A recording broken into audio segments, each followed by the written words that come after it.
Bonjour, dans cette vidéo, il sera question de déterminer le signe d'un trinôme. Ça s'adresse donc à des élèves de première spé maths. Donc c'est quelque chose de très classique, une application directe d'une propriété du cours, où il faut donc ici dresser le tableau de signes des trinômes suivants. Donc je vous laisse découvrir donc les expressions. Je vous rappelle qu'ici il y a une propriété qui permet, à partir des racines, de déterminer donc le signe de ces expressions. Je vous conseille donc fortement d'appuyer sur pause et de déterminer donc le signe de ces expressions et simplement après de lire la suite de la vidéo afin de vérifier que vous n'avez pas commis d'erreur. Donc commençons la correction de cet exercice. Donc petit a, ici on a une expression du second degré. Donc une expression du second degré qui peut très bien correspondre à une expression f de x. f de x dans laquelle petit a vaut 1, petit b est aussi égal à 1 et enfin c est égal à moins 2. Donc on peut avoir l'idée de calculer le discriminant afin justement d'obtenir les éventuelles racines de f de x. Donc ça fait b carré qui donne 1 au carré, moins 4 fois a fois c. Bon, bah c'est pas très compliqué, ça fait 1, et ici donc moins 4 multiplié par 1 multiplié par moins 2, ça va donner 8, donc ça donne 9, 9 étant strictement plus grand que 0, il y a donc deux racines distinctes. Et comment va-t-on obtenir ces racines? En utilisant les formules de cours qui disent que la première racine, que je nomme ici x1, on l'obtient en faisant moins 1 plus racine carrée de delta qui vaut 9, divisé par 2a, qui fait donc 2 fois 1. Donc ça fait moins 1, donc plus 3, divisé par 2. Au numérateur, ça fait 2, 2 divisé par 2, donc ça donne 1. Et pour la deuxième racine, c'est moins 1, moins racine carrée de delta, donc racine carrée de 9, divisé par 2a, qui donne donc 2 fois 1. Donc ça fait moins 1, moins 3, le tout divisé par 2, et on obtient donc pour la deuxième racine, moins 2. Ça y est, on a trouvé donc les deux racines de l'expression f de x, qui s'écrit x au carré plus x moins 2. Néanmoins ici, il faut savoir qu'il y avait une deuxième méthode. En effet, ici, on pourrait remarquer tout simplement que 1 au carré plus 1 moins 2, ça donnait 0, autrement dit 1 était une racine évidente. Et une propriété du cours nous dit qu'en fait le produit des racines, donc 1 multiplié donc par la deuxième racine que je nomme x2, va faire c sur a. c étant égal à moins 2, a est égal à 1, donc ça fait que x2 doit être égal à moins 2 sur 1, ou tout simplement à moins 2. Donc voilà la deuxième méthode qui permettait ici de gagner du temps pour obtenir plus facilement donc les racines de cette expression-là. Néanmoins, quelle que soit la méthode, on a bien deux racines, et ces deux racines, il faut s'empresser de les mettre dans le tableau de signes. Et donc la première que je vais mettre dans le tableau, c'est la plus petite des deux. Donc ici, c'est bien moins 2, suivi de 1. Donc ce sont des racines, ce sont des nombres qui font que l'expression f de x s'annule. Et ce que l'on sait aussi, c'est que a, ici, il est égal à 1. Donc il est strictement positif, et donc f de x, d'après la propriété du cours, est tout le temps positif, sauf entre les racines. Et ce résultat-là, il ne faut pas hésiter à essayer de comprendre ce qu'il veut dire. Il veut dire tout simplement que puisque a était strictement positif, la fonction f est représentée par une parabole dont les branches sont tournées vers le haut, mais puisqu'il y a deux racines, une en moins 2 et l'autre en 1, en fait, la parabole coupe l'axe des abscisses en ces deux valeurs. Et surtout, la courbe est au-dessus de l'axe des abscisses de moins l'infini à moins 2, donc ça veut dire que f de x est positif, et aussi de 1 jusqu'à plus l'infini, donc la fonction f prend des valeurs positives. Par contre, entre moins 2 et 1, f de x est négatif, puisque la courbe passe en dessous de l'axe des abscisses. Alors bien sûr, ici, ce n'est qu'un schéma, c'est simplement pour illustrer notre résultat et pour bien montrer que la représentation graphique est cohérente avec notre tableau de signes. Passons maintenant au petit b. Alors petit b, donc moins 2x au carré plus 2x moins 3, donc pour avoir la bonne idée peut-être d'essayer de trouver une racine évidente. Bon, on n'en trouve pas, et pour cause, on va voir pourquoi. Si on regarde donc le discriminant, donc déjà a vaut moins 2, b vaut 2 et c vaut moins 3. Bon, le discriminant, je vais obtenir en faisant b carré, donc 2 au carré, moins 4 fois a fois c. Donc, ici, ça fait 4, mais là, attention, il y a 1, 2, 3, signe moins, donc ça va être moins à nouveau. Et surtout, 4 fois 2, 8, multiplié par 3, 24.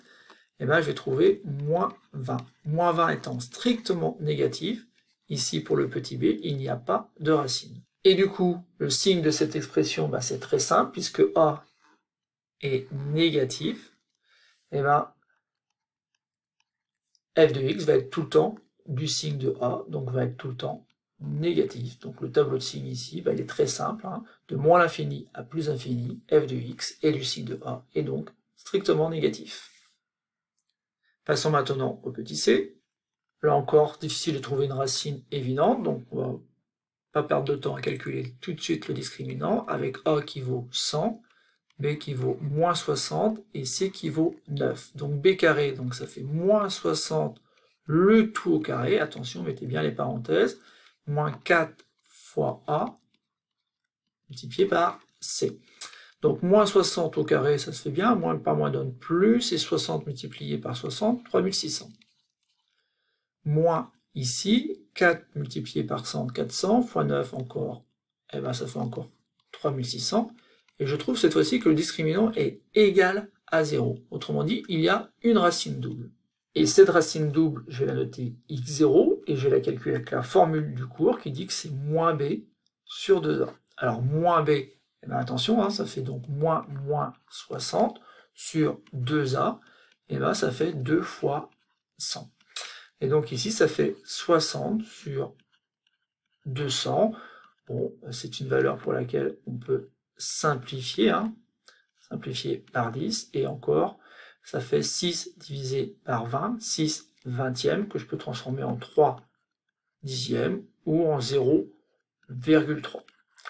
Donc voilà, donc on a déterminé la valeur de la racine double, il ne reste plus qu'à se rappeler de la propriété qui dit qu'en fait, l'expression est tout le temps du signe de a, qui vaut 100, et qui est donc strictement positif, sauf que ça s'annule en 0,3.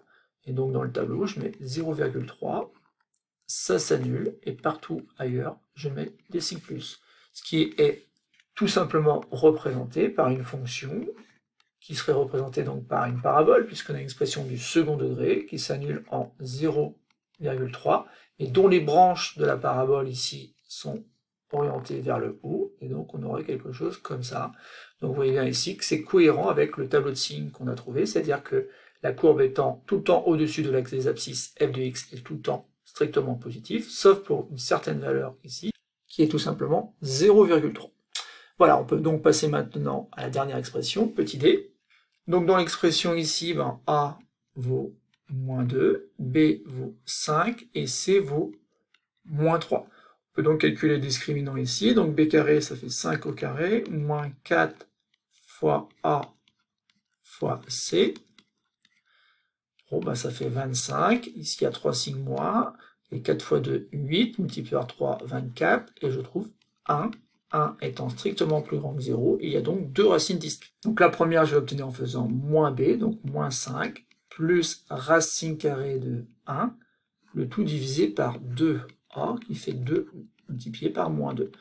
Donc ça fait moins 5 plus 1, ben ça fait moins 4, mais moins 4 divisé par moins 4, en fait, ça fait, ça fait 1. Et de l'autre côté, ben ça fait moins 5, du coup, moins racine carrée de 1, divisé par 2 fois moins 2.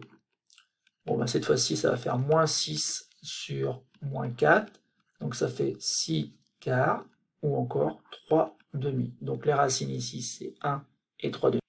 Et peut-être que vous aviez vu tout simplement que on pouvait obtenir une racine évidente ici en prenant 1. En effet, moins 2 fois 1 au carré plus 5 multiplié par 1 moins 3, on aurait vu que moins 2 et moins 3 ça fait moins 5, donc plus 5 fois 1 ça fait 0. Et donc 1 était une racine évidente. Et comme 1 est une racine évidente, on aurait pu utiliser le même raisonnement qu'au début de la vidéo, en faisant que 1 multiplié par x2 est égal en fait à c sur a, donc moins 3 sur moins 2. Et moins 3 sur moins 2, donc ça fait 3 demi. Donc voilà, on aura pu retrouver donc ce résultat-là. Néanmoins, ce qui nous intéresse, nous, c'est simplement donc les racines, donc quelle que soit la méthode par laquelle on est passé. En fait, ici, 1 étant plus petit que 3 demi, je vais mettre 1 ici, 3 demi là, Je vais surtout me rappeler que a ici est négatif, car il est égal à moins 2, et donc l'expression de f de x, l'expression qui correspond à moins 2x au carré plus 5x moins 3, est tout le temps négative, sauf entre les racines, où là, on change de signe, et ça devient positif. Donc on regarde rapidement ce que ça donne graphiquement. Là, on savait donc par le calcul qu'il y avait deux racines qui étaient 1 et 3 demi. Alors même si c'est pas représenté à l'échelle, c'est pas très grave. Ce qu'il faut savoir simplement, c'est que ici, comme il y avait un coefficient a qui était négatif, les branches de la parabole sont tournées vers le bas, et donc on a quelque chose qui a cette allure-là. Donc une parabole qui est dessinée en dessous de l'axe des abscisses, sauf lorsque x prend une valeur entre 1 et 3 demi, ou donc, d'après la propriété, f de x devient positif, ce qui est cohérent donc avec ma représentation à main levée ici. Voilà, c'est tout pour cette petite vidéo. Il faut savoir qu'ici, ce qu'on a fait, c'est quelque chose de très classique et qui va nous servir dans d'autres chapitres parce qu'on aura besoin de déterminer rapidement le signe d'un trinôme du second degré.